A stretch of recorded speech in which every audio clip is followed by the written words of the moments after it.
everyone, Infinitecaz here, and welcome to another Splatoon 3 video. Today, I'm going to be giving my opinion on the new specials exclusive to Splatoon 3. If I like them, think they are fair to fight, how strong they are, that kind of thing.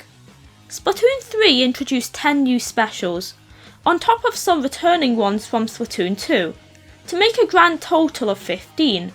I've had a chance to play around with all of them, and while my opinions are still pretty fresh, and nothing is going to be too in-depth, I really apologise if I get anything wrong here.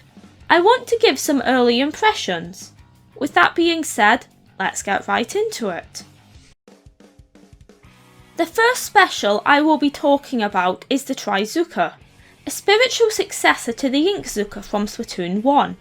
When used, you can fire 3 huge ink shots that travel a long distance, dealing 220 damage with a direct hit and 40 with a splash. You can angle the shots to go over walls, and the speed that the Trizooka can be activated is pretty insane. As someone who plays slower weapons, I often die to a surprise Trizooka shot, and I can't react fast enough to save myself. The weapon does take a decent amount of skill to use, however, but I see it being very deadly in the right hands. The Trizooka seems to be best for a weapon in need of a way to pressure at a longer range, and is a pretty good fit on the Splattershot, Clash Blaster and Squeezer in my opinion. It also has a lot of potential to be used offensively or defensively, and in a pinch, that one shot could save your life. However, you do sacrifice a bit of your mobility when using the special, so that's something to watch out for. Overall, I think the Trizooka is going to be a very strong pick as a way to get key splats and apply pressure from a safer distance. Is it too strong? I don't think so, but it's up there as one of the best specials for sure. Similar to the Trizooka, the Big Bobbler is a spiritual successor to a Splatoon 1 special, this time being the Bobbler. However, it's pretty different this time around. When you activate the special, it's thrown down at your feet and creates a small spherical shield that is immune to weapon fire, but not all damage. For example, booyah bombs can still penetrate it. Enemy players can also enter it and splat you once they do so. So watch out for that if you use this special. Because the Big Bobbler is stationary, it's not as versatile as the Bobbler or even the Ink Armour in Splatoon 2. However, it's very effective when placed on a tower, making it more mobile and guarding the objective at the same time. However, this special seems more suited to defensive situations, and when used right it can be very effective. However, the weapons it comes with currently, in my opinion, don't synergise with the special too well. You can also super jump to the Big Bobbler, making it a good way to bolster your defensive situation. I think the duration is also reasonable, and while it's a good special, I don't see it being broken. It's fine to have a special that is more defensive than offensive, and the Big Bobbler is much more balanced than its Splatoon 1 counterpart. I do hope weapons like the Custom Hydra get this special down the line, as I think it would work best with heavier weapons that have a longer range, but even now it can still be used effectively and turn the tides of a battle. When I first saw the Zipcaster being shown off, I was fascinated by the idea of this special, and I remember thinking how fun it looks to use.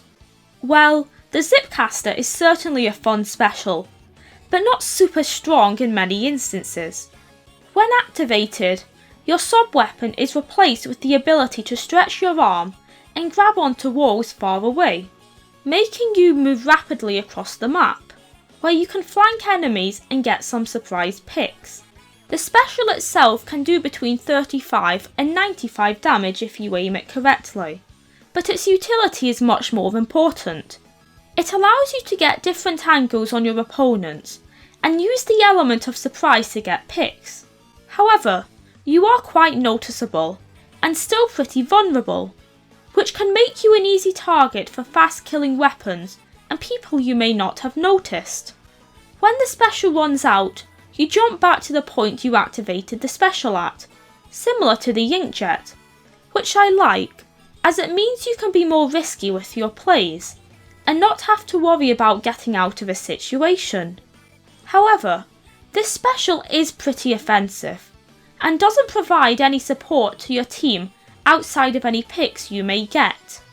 The weapons it comes with, all being shorter ranged and pretty quick killers, does make sense, but the Zipcaster would suck on any weapon that has a charge time or a slower splat, so I hope no weapon like that is stuck with another kit with it as its special.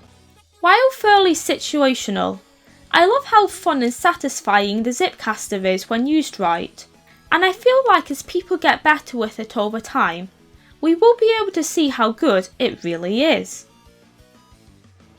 While I really like most of the new specials in the game, I find the Wave Breaker a bit underwhelming personally.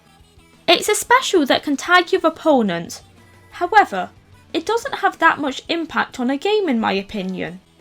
The Wave Breaker acts as a beacon type special, which radiates 3 shockwaves in a radius around where the special is placed.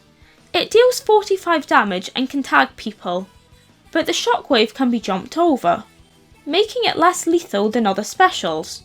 It's good in zones, and to clear out an area in case someone is sharking nearby. The Wave Breaker is a good utility tool, and works well on the Eliter in my opinion, which has it as its special. However, due to its lower damage and how you can destroy it quickly, I don't see it having as much impact as other specials, but that doesn't make it bad by any means. One of my favourite specials personally is the Ink Vac, due to its utility and how effective it can be when used optimally. When used, you can sock in any enemy ink that shot your way for 6 seconds. This includes specials like the Booyah Bomb, which, let's say, I learnt the hard way. This essentially forces anyone to your front to cease fire, as the more ink you suck in, the larger your attack will be, which does lethal damage in an explosion. I think the Ink Vac does best in defensive situations, especially when the enemy is trying to push in and they would be less likely to realise you are using your special. However, making it obvious can cause people to stop firing in your general vicinity, so there is a lot of strategy involved when deciding how to use it. For example, in a zones game, you could use the Ink Vac when the enemy is trying to push in, giving them less opportunity to paint. Then you can use your attack to help keep the zone in your colour. Obviously it can be good in offensive situations, but as you are vulnerable from other angles, it's much easier to be picked off. The selection of weapons that have the Ink Vac are also longer ranged, like the Rapid Blaster Pro and the Splat Charger, so that gives a hint about the type of playstyle the devs think suit this special. So in summary, I think the Ink Vac is a very useful special that can help divert fire and apply some serious pressure to the enemy team, and it's a great addition to the game. Again, we have another spot that bears resemblance to a Splatoon 1 special, this time being the Killer Wail. The Killer Wail 5.1 is comprised of 6 speakers, in pairs of 2, that you can use to lock onto and track your opponents from a distance, dealing damage in the process. When activated, you can target players by aiming in their direction. Each pair activates at different times, and they can move in a different direction as well, targeting more than one opponent. However, if you don't lock onto anyone, the beams will randomly move, making the special not useless if you use it at a bad time. I certainly don't think it's as strong as the original Killer Wail, as the beams can be quite easy to avoid and they don't do that much damage, but I like its ability to produce long range pressure. It feels like a much fairer and easier to use version of the Stingray, and I'm so glad they went for something like this instead. I do think it's one of the weaker new specials, as it needs a pretty specific situation to get splats, but it still forces the enemy team to move, and is a pretty good distraction, so it can impact the game in other ways. I do hope weapons like the ink brush and tri-stringer get a kit with a more impactful special though, as I think the killer whale drags down these kits, compared to what they could be paired with. One of my favourite specials to use is the crab tank, but I'll admit it can be annoying to fight. When activated, you are placed on a robotic crab with the ability to curl up in a ball and fire 2 different attacks. The main attack, used by holding ZR, can be as fast as a Hydra's firing speed, with a base damage of 32, but you have no wind-up time, better mobility, and protection from the front.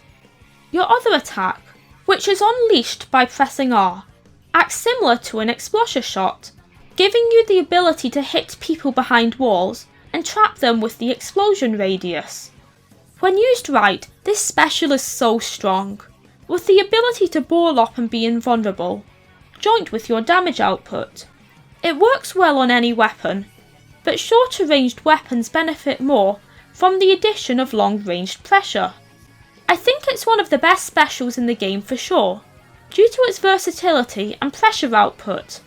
If I was to nerf it, it should be a little easier to take out from the front. But apart from that, I'm not sure what I would change. Maybe a firing speed decrease. Overall, I think it's a brilliant and creative special, and I can see myself picking a weapons kit solely to use it, such as the Vanilla Pro. Again with a very fun special to use, I feel like the Reefslider is this game's take at the baller from Splatoon 2. While it looks like a shark pull toy, this special can be very deadly if you are in its way. It will travel in a straight path, and once you press ZR or you reach the end of the marked path, it explodes, dealing lethal damage up close and 60 with a splash in a pretty good radius around it. This special works due to its quick pace and ability to form a path when pushing up, so it's much more offensive than many other specials in Splatoon 3. However, it can make you quite vulnerable to anyone who you don't pick off, especially if your weapon has a shorter range and may struggle to retreat from a situation. The Reefslider does not feel too tricky to control, but you need to be careful about when you are activating it, as once you lock in the path, you have to commit to using the special in that direction. I don't think it's a particularly strong special, but that being said, it's not bad, and can be very threatening in a variety of situations. A successor in many ways to Splatoon 1's Ink Strike. The Triple Ink Strike is a great special if you want a tool for painting and blocking the enemy team. Activating the special locks you into firing 3 beacons, which stick to a surface and summon an ink strike on the area surrounding it, painting in a circular vertical column, dealing lethal damage at the same time. I find the paint from them quite consistent, and it's very strong in zones, for example, where turf coverage is a priority. However, it's nothing mind-blowing, and isn't a very skill-based special. I do like how it's accessible to anyone, and can be effective with little practice. But overall, the Triple Ink Strike is nothing mind-blowing, and I really have nothing else to say about it. While most specials in Splatoon 3 have some offensive capability, the Tacticooler is basically fully supportive, but what it does can make your team much more aggressive, and give a tactical advantage. The Tacticooler is a fridge that you place down, which can't be destroyed, but has a time limit with 4 drinks attached to it. Walking by the special will make you pick up a can, granting you 3 mains and 9 subs worth of swim speed up, run speed up, intensify action, quick super jump, quick respawn, special saver, and ink resistance up. However, when you have this buff, you have an arrow effect next to you, which makes you more visible, so I think it's a fair trade-off, as you are much stronger to people in your range, but if someone surprises you, or is longer range than you may have a harder time getting out of that situation. I also like how you need to be close to the Tacticooler to use the ability, making it less of a free pass as ink armour for example. I like it more than ink armour, because you need to be skilled to use the extra abilities to your advantage, with the exception of quick respawn and special saver obviously, and it's less unfair to chargers, blasters, and weapons that can one-shot. I think the Tacticooler will be best when playing with people you can communicate with, and I also think it benefits experienced players more. While a great supportive option, you sacrifice any offensive capability yourself, so I think it's a good trade-off, and while very effective, it's not broken. So in summary, what do I think of the specials this time around? I like them all, and think they really shake up the standard gameplay. I think my favourite special is the crab tank, and my least favourite being the killer whale. But that's not to say I dislike even my lowest ranked one. I'm excited to see what weapons in the future will see certain specials, as well as my ability to utilise these tools and turn the tides of a game with the right play. Thank you so much for watching until the end, and I hope you enjoyed. Please like and subscribe as it really helps me out. We are nearly at 2,000 subs and I would love to have you here. And with that being said, I will see you all next time. Bye!